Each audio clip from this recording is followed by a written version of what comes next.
ബഹുമാനപ്പെട്ട Shri ഇ.ടി. Tyson master 9 minute സംസാരിക്കും. Sir, ഇവിടെ അവതരിപ്പിച്ച അഭ്യർത്ഥനയെ ഞാൻ പൂർണ്ണമായും പിന്തുണയ്ക്കുകയാണ്. കടുത്ത സാമ്പത്തിക പ്രശ്നങ്ങൾ അനുഭവിക്കുന്ന ഒരു സർക്കാരിന് ചെയ്യാൻ കഴിയാവുന്നതിൻ്റെ പരമാവധിയാണ് യഥാർത്ഥത്തിൽ മത്സ്യബന്ധനം, ഗതാഗതം എന്നീ മേഖലകളിൽ ഇപ്പോൾ നടന്നുകൊണ്ടിരിക്കുന്നത്. പൊതുജനങ്ങളുടെ പ്രതീക്ഷയ്ക്കൊത്ത വികസന പ്രവർത്തനങ്ങളാണ് അത് സംബന്ധിച്ച് മിക്കവാറും നിഷ്പക്ഷമതികളായിട്ടുള്ള എല്ലാവരും സമ്മതിക്കുന്ന വസ്തുതയാണ്. 9 തീരദേശ ജില്ലകൾ ഉള്ള കേരളത്തിലെ മിക്കവാറും എല്ലാ പ്രധാനപ്പെട്ട നഗരങ്ങളും അവരുടെ വികസന കേന്ദ്രങ്ങളും അറേബ്യൻ കടലുമായി അതിർത്തി പങ്കിടുന്ന സ്ഥലങ്ങളാണ്. സാമ്പത്തിക പിന്നോക്കാവസ്ഥ ഏറെ അനുഭവിക്കുന്ന തീരദേശത്തിലെ നിവാസികൾ മത്സ്യമേഖലയ്ക്കും മത്സ്യകൃഷിക്കും തീരദേശ വികസനത്തിനും എല്ലാം മുമ്പെന്നും ഇല്ലാത്ത വളരെ മികച്ച രീതിയിലുള്ള പിന്തുണയാണ് സർക്കാരിൻ്റെയും ഫിഷറീസ് വകുപ്പിൻ്റെയും ഭാഗത്തു നിന്നുണ്ടാകുന്നത്. മത്സ്യത്തൊഴിലാളി ഉന്നമനത്തിനായി കാലോചിതവും മികവുറ്റതുമായ പദ്ധതികളും മത്സ്യകൃഷിയിൽ നൂതന കൃഷിമുറകൾ അവലംബിച്ച് ഉൽപ്പാദനം വർദ്ധിപ്പിക്കുന്നതിനും അടിസ്ഥാന സൗകര്യ വികസനത്തിലൂടെ തീരദേശ മേഖലയുടെ സമഗ്ര വികസനത്തിനുമാണ് നമ്മുടെ സർക്കാർ ഊന്നൽ നൽകുന്നത്. മത്സ്യമേഖലയുടെ സമഗ്ര വികസനം എന്ന ഒറ്റ ലക്ഷ്യം സാക്ഷാത്കരിക്കുന്നതിന് ഉതകുന്ന എത്രയോ പദ്ധതികളാണ് വകുപ്പ് ഇപ്പോൾ നടപ്പാക്കുന്നതെന്ന് കാണാൻ കഴിയും. കടലാക്രമണത്തിൽ ഭൂമിയും വീടും നഷ്ടപ്പെട്ടവർ, കടലാക്രമണ ഭീഷണിയിൽ കഴിയുന്നവരെയും പുനരധിവസിപ്പിക്കാനുള്ള നിരവധിയായിട്ടുള്ള പദ്ധതികൾ, പരമ്പരാഗത മത്സ്യത്തൊഴിലാളികൾക്ക് ആഴക്കടൽ മത്സ്യബന്ധനത്തിനുള്ള ബോട്ടുകൾ, കടൽ രക്ഷാപ്രവർത്തനത്തിന് മറൈൻ ആംബുലൻസ്, മത്സ്യവിഭവ പരിപാലനത്തിന് ത്രിതല മാനേജ്മെൻറ്റ് സമിതികൾ, തീരമൈത്രി പദ്ധതികൾ, ഗുണനിലവാരം ഉറപ്പാക്കിയുള്ള മത്സ്യവില്പനയ്ക്കും അതിൻ്റെ വിപണന ശൃംഖലയും ശക്തിപ്പെടുത്തൽ, മത്സ്യകൃഷി പ്രോത്സാഹനത്തിന് ജനകീയ മത്സ്യകൃഷി എന്നിങ്ങനെ വലിയ തോതിലുള്ള പദ്ധതികൾ കാണാൻ കഴിയും. മത്സ്യത്തൊഴിലാളികളുടെ മക്കൾക്ക് പഠന സൗകര്യം ഒരുക്കുന്നുള്ള വിദ്യാധീരം പദ്ധതി, അതുപോലെ തന്നെ ഉള്ള നിരവധിയായിട്ടുള്ള ഈ മേഖലയിൽ നടപ്പാക്കുന്ന പദ്ധതികളും അതിൽ ചിലത് മാത്രമാണ് ഞാനിവിടെ സൂചിപ്പിച്ചത്. മത്സ്യസമ്പത്തിൻ്റെ സുസ്ഥിരമായ വിനിയോഗവും ആവാസ വ്യവസ്ഥയുടെ സംരക്ഷണവും പുനർജീവനവും മത്സ്യത്തൊഴിലാളികളുടെ കുടുംബത്തിൽ നിന്നും അഭ്യസ്ത വിദ്യരായ യുവാക്കൾക്ക് തൊഴിൽ ഉറപ്പിക്കാനുള്ള പദ്ധതികളും എല്ലാം തന്നെ ഈ ഗവൺമെൻറ് ഏറ്റെടുത്ത് നടത്തുന്ന പ്രധാന പ്രവർത്തനങ്ങളാണ്. നമ്മുടെ തീരപ്രദേശത്ത് 222 മത്സ്യത്തൊഴിലാളി ഗ്രാമങ്ങൾ, ഏകദേശം 8 ലക്ഷത്തോളം മത്സ്യത്തൊഴിലാളികൾ, അതിൽ 1.87 ലക്ഷം വരുന്ന സജീവ മത്സ്യത്തൊഴിലാളികളുമാണ് ഉള്ളത്. ഇവർ ഏതാണ്ട് നിത്യേനെന്നോണം മത്സ്യബന്ധനത്തിൽ ഏർപ്പെടുന്നവരാണ്. ഇവരുടെ പ്രധാനപ്പെട്ട ജീവിതോപാധിയും സാമ്പത്തിക സുരക്ഷയും അടിസ്ഥാനം മത്സ്യബന്ധനം തന്നെയാണ്. സർ, രാജ്യത്തിൻ്റെ വിദേശ നാണയ സമ്പാദനത്തിൽ മുഖ്യ പങ്ക് വഹിക്കുന്ന സമുദ്ര മത്സ്യബന്ധനത്തിലൂടെ പ്രതിവർഷം 6.5 മെട്രിക് ടൺ മത്സ്യം സംസ്ഥാനത്ത് ഉൽപ്പാദിക്കപ്പെടുന്നു എന്നാണ് കണക്ക്. ഏകദേശം 1.5 ലക്ഷം മെട്രിക് ടൺ കയറ്റുമതിയും 4600 കോടിയിൽ അധികം രൂപയ്ക്ക് തുല്യമായ വിദേശ നാണ്യം നമ്മുടെ രാജ്യത്തിന് നേടിക്കൊടുക്കുന്നുണ്ട് എന്നുണ്ടെങ്കിലും ഇവരുടെ ഇനിയും ചില സൗകര്യങ്ങളുടെ കുറവ് അവരെ ഈ മേഖലയെ പ്രശ്നസങ്കീർണമാക്കുന്നു എന്നുള്ളതും യാഥാർത്ഥ്യമാണ്. ഈ മത്സ്യത്തൊഴിലാളി സമൂഹം ഇക്കഴിഞ്ഞ മഹാപ്രളയത്തിൽ കേരളത്തിന് ഒരു വലിയ കൈത്താങ്ങായി നിന്ന് അവരുടെ മഹത്വം നമുക്ക് കാണിച്ചു തന്നതാണ്. സർ, കടല് ചാടാൻ ആഗ്രഹമുണ്ട്, എന്നാൽ തോട് ചാടാൻ കാലുമില്ല എന്ന് പറയും വിധം 2011 തീരദേശ നിയന്ത്രണ നിയമത്തിൻ്റെ അടിസ്ഥാനത്തിൽ 1 വർഷ കാലയളവിനുള്ളിൽ സംസ്ഥാനത്തെ തീരദേശത്തെ മാസ്റ്റർ പ്ലാൻ തയ്യാറാക്കി വനം പരിസ്ഥിതി മന്ത്രാലയത്തിൻ്റെ അനുമതി തേടണമെന്ന് നിബന്ധനയുണ്ടായിരുന്നു. എന്നാൽ ഇക്കാര്യത്തിൽ കാര്യമായ നടപടികളൊന്നും തന്നെ അന്നത്തെ UDF സർക്കാർ സ്വീകരിച്ചില്ല എന്ന് പരിശോധിച്ചാൽ കാണുവാൻ കഴിയും. കേന്ദ്ര സർക്കാർ നടപ്പിലാക്കുന്ന ആഗോളവൽക്കരണം നയങ്ങളുടെ ഭാഗം ബ്ലൂ എക്കണോമി പദവിയിൽ പ്രത്യേകിച്ചും മത്സ്യബന്ധനം എന്നീ മേഖലയിൽ പങ്കാളികായി യാതൊരു വ്യവസ്ഥയും ഉൾപ്പെടുത്തിയിട്ടില്ല.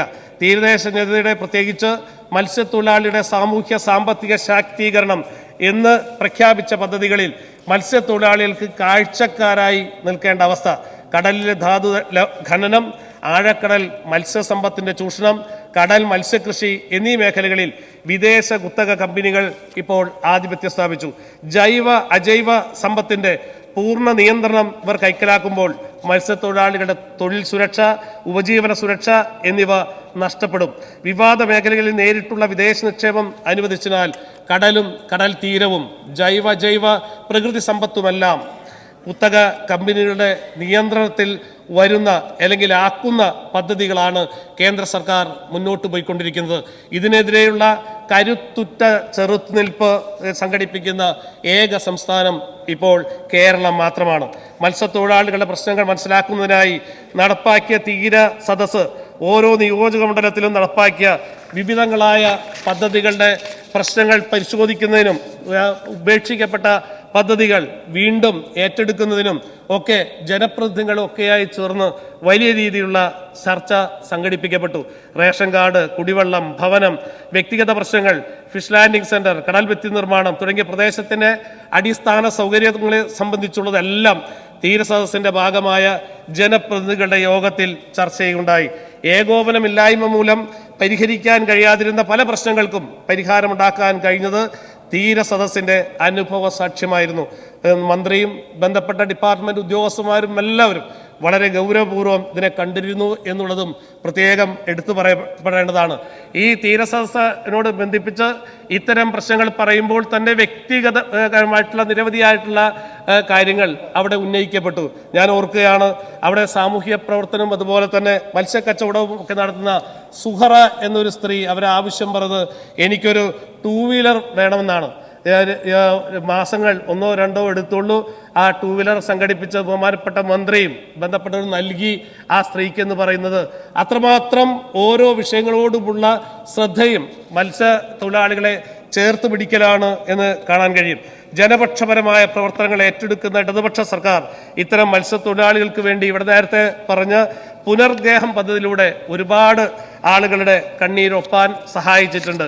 ഈ പദ്ധതി നടപ്പിലാക്കുമ്പോൾ അതിൻ്റെ ഗുണങ്ങൾ സംബന്ധിച്ചൊന്ന് യഥാർത്ഥത്തിൽ പരിശോധിക്കപ്പെടേണ്ടതുണ്ട്. അത് 10 ലക്ഷം കൊടുക്കുമ്പോൾ തന്നെ ഏതെങ്കിലും ഒരു പദ്ധതിയിൽ ഏറ്റവും അടിസ്ഥാന വർഗമായിട്ടുള്ള പട്ടികജാതി പട്ടികവർഗക്കാർക്ക് കൊടുക്കുന്ന 1 സെന്റ് ഭൂമി എന്ന് പറയുന്നത് 75,000 രൂപയുള്ള സമയത്താണ് തീരദേശ നിവാസികൾക്ക് 1 സെന്റിന് 2 ലക്ഷം രൂപ എന്ന തോതിൽ കൊടുക്കുന്നത്. എത്രമാത്രം അവരുടെ കരുതലോടുകൂടി ഈ ഗവൺമെന്റ് കാണുന്നു എന്നുള്ളതാണ്. രജിസ്ട്രേഷൻ സംബന്ധിച്ച് ഫീസ് ഒന്നുമില്ല എന്ന് തീരുമാനിക്കപ്പെട്ടിരിക്കുന്നു. എനിക്ക് മന്ത്രിയോട് അഭ്യർത്ഥിക്കാനുള്ള ഒരു ചെറിയ കാര്യം, ഇപ്പോൾ 50 മീറ്റർ എന്ന് പറഞ്ഞ ഇത് ഒന്നുകൂടി നീട്ടി 100 മീറ്റർ പരിധിയിലേക്ക് ഇത് കൊണ്ടുവരാൻ കഴിയുമോ? അത്രത്തോളം ആളുകളെ കൂടുതൽ പ്രയാസകരമായിട്ടുള്ള അവരുടെ സാഹചര്യത്തിൽ രക്ഷപ്പെടുത്താൻ കഴിയുമോ എന്നതാണ്. തൃശ്ശൂർ ജില്ലയിൽ ഇപ്പോൾ കൊടുക്കുന്ന ഈ പൈസ തന്നെ യഥാർത്ഥത്തിൽ അവർക്ക് ആവശ്യം വേണ്ട ഒരു നല്ല വീടും സ്ഥലവും വാങ്ങിക്കാൻ പര്യാപ്തമാണ് എന്നുകൂടി അറിയിക്കട്ടെ. പക്ഷേ പലപ്പോഴും രാഷ്ട്രീയത്തിന്റെ പക്ഷപാതവും നിറവും ഒക്കെ കണ്ട് 10 ലക്ഷം കൊടുക്കുമ്പോൾ വീണ്ടും പ്രചരണം 15 ലക്ഷം കിട്ടിയാൽ സ്വീകരിച്ചാൽ മതി എന്നൊക്കെ പറയുന്ന ഒരുപാട് കൂട്ടർ നമ്മുടെ പ്രദേശത്ത് കാണാൻ കഴിയും. അതൊക്കെ ഇത്തരം ആളുകളുള്ള അനീതിയാണ് എന്നുകൂടി സൂചിപ്പിക്കാൻ ഈ അവസരം പ്രയോജനപ്പെടുത്തുകയാണ്. രണ്ടാമത് ഒരു നിർദ്ദേശമായി എനിക്ക് പറയാനുള്ളത്, നമ്മുടെ പുഴയിലും കായലിലും ഒക്കെ മത്സ്യകൃഷി നന്നായി നടത്തുന്നത് കൂടു മത്സ്യകൃഷി, അത് നമുക്ക് നമ്മുടെ കടലിലേക്ക് എത്രമാത്രം വ്യാപിപ്പിക്കാൻ കഴിയും എന്ന കാര്യവും പരിശോധിക്കണം. മറ്റൊരു കാര്യം, നമ്മുടെ തീരപ്രദേശത്ത് നടപ്പാക്കുന്ന ടെട്രോപാഡ് പദ്ധതി, അതുപോലെ ജലവിഭവ വകുപ്പ് കൂടി ചേർന്ന് ചെയ്യേണ്ടതാണ്. ആ പദ്ധതി പല സ്ഥലങ്ങളിലും അതിൻ്റെ DPR ഒക്കെ തയ്യാറായി വരുന്നുള്ളൂ. പക്ഷേ കടലാക്രമണം ഇപ്പം തന്നെ ആരംഭിച്ചു. ആ തരം പ്രശ്നങ്ങളുണ്ട്. അതുകൊണ്ട് വളരെ വേഗത്തിൽ അതിൻ്റെ ടെട്രോപാഡിൻ്റെ നിർമ്മാണം ആരംഭിക്കാൻ കഴിയുമോ എന്ന കാര്യത്തിൽ ഒരു ഗൗരവപ്പെട്ട ചിന്തയുണ്ടാകണം എന്നാണ് പറയാനുള്ളത്. മറ്റൊരു കാര്യം, നമ്മുടെ ഈ ഗവൺമെന്റിന്റെ കാലത്ത് ബജറ്റിൽ ഇടം പിടിച്ച ഒരു കാര്യമാണ് കയ്പമംഗലത്തെ മിനി ഹാർബർ എന്ന് സംബന്ധിച്ച്. ആ അതിൻ്റെ പുരോഗതി അതിനോട് സംബന്ധിച്ച് ഉള്ള കാര്യങ്ങളൊന്ന് വേഗത കൂട്ടണം എന്ന് അഭ്യർത്ഥിക്കുകയാണ്. മറ്റൊരു കാര്യം, ഗതാഗത മേഖലയിൽ നിരവധിയായിട്ടുള്ള കാര്യങ്ങൾ നമ്മുടെ പുതിയ മന്ത്രി പ്രത്യേകിച്ചും ശ്രദ്ധ ചെലുത്തുന്നുണ്ട്. ഒരുപാട് മാറ്റങ്ങൾ കൊണ്ടുവരാൻ ആഗ്രഹിക്കുന്നുണ്ട്. KSRTC രക്ഷപ്പെടുത്തണം എന്ന രീതിയിലുള്ള പ്രവർത്തനങ്ങളൊക്കെ നടക്കുന്നുണ്ട്. എങ്കിൽ കൂടി ഒരു കാര്യം മാത്രം ഞാൻ അങ്ങയുടെ ശ്രദ്ധയിൽപ്പെടുത്തുകയാണ്. നമ്മുടെ കുട്ടികൾ യാത്ര ചെയ്യുന്നവർക്ക് വിദ്യാർത്ഥികളുടെ കൺസെഷൻ സംബന്ധിച്ച് ഇപ്പോൾ 40 കിലോമീറ്റർ സഞ്ചരിക്കുന്ന അവർക്ക് കൺസെഷൻ്റെ ഒരു നിജപ്പെടുത്തിയിരുന്ന കിലോമീറ്റർ 40 കഴിഞ്ഞാൽ അവർക്ക് പിന്നെ മുഴുവൻ പൈസ കൊടുക്കണം. 41 കിലോമീറ്റർ മുഴുവൻ പൈസ കൊടുക്കേണ്ടി വരും. അപ്പോൾ അത് അവരെ സംബന്ധിച്ച് വലിയ പ്രശ്നമാണ്, പ്രത്യേകിച്ച് പാവപ്പെട്ടവരെ സംബന്ധിച്ച് വലിയ പ്രയാസം സൃഷ്ടിക്കുന്നതാണ്. അതുകൊണ്ട് ഏത് കുട്ടിക്ക് 40 മീറ്റർ വരെ അവർക്ക് കൺസെഷൻ കൊടുക്കുകയും അതിനുശേഷമുള്ള ദൂരം വേണമെങ്കിൽ പൈസ കൊടുത്ത് പോവുകയും ചെയ്യുന്ന രീതിയിലാക്കാൻ കഴിയുമോ എന്ന് കൂടി ആലോചിക്കണം. ഒറ്റ മിനിറ്റ് ഞാൻ അവസാനിപ്പിക്കാം. അതോടൊപ്പം തന്നെ വളരെ ചെറിയൊരു കാര്യങ്ങൾ ആണെങ്കിൽ പോലും നമ്മുടെ ഈ ബസ്സിന്റെ നെയിം ബോർഡ് പലപ്പോഴും ഞാൻ ഈ സെന്ററിലൊക്കെ നിൽക്കുമ്പോൾ ആളുകൾ പറയാറുണ്ട് ഈ ബോർഡിന്റെ ലൈറ്റ് തെളിയാത്തത് അല്ലെങ്കിൽ വ്യക്തത ഇല്ലാത്തത്. ബോർഡ് നോക്കി ഇങ്ങനെ നിൽക്കും, KSRTC എങ്ങോട്ടാണ് പോകുന്നത്, അവർ വീണ്ടും കയറാൻ കഴിയാത്തൊക്കെ ഒരു സ്ഥിതിയുണ്ട്, അതുകൂടി പരിശോധിക്കണം. ഒറ്റ കാര്യം പറഞ്ഞുകൊണ്ട് ഞാൻ അവസാനിപ്പിക്കാം. ഞാൻ കയ്പമംഗലം മണ്ഡലവും അതുപോലെ എറണാകുളം തൃശ്ശൂർ ജില്ലകളെ ബന്ധപ്പെട്ട് ഏറ്റവും പ്രധാനപ്പെട്ട ഒരു ആവശ്യമാണ് എറണാകുളം കുറ്റിപ്പുറം തീരദേശ റെയിൽവേ എന്നത് സംബന്ധിച്ച്.